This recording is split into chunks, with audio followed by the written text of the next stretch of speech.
ఈరోజు మా ఇంట్లో అన్నీ కూడా స్పెషల్ కర్రీస్ చేశాను. ఒక్కసారి రండి వీడియోలోకి.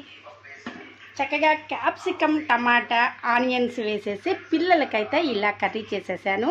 తర్వాత మాకైతే మాత్రం బెండకాయ పిల్లల కోసం చేసి చేసి చేసి ఎప్పుడు కూడా ఫ్రై లాగా చేసి మాకైతే నాకు చికాకు అనేది పుట్టింది.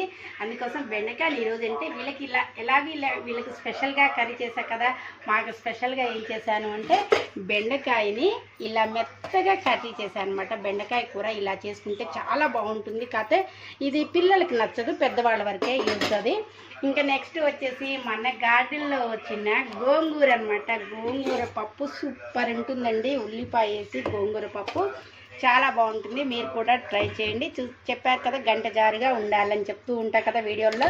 ఆకుకూర పప్పు ఇలా గంట జారుగా ఉండాలన్నమాట.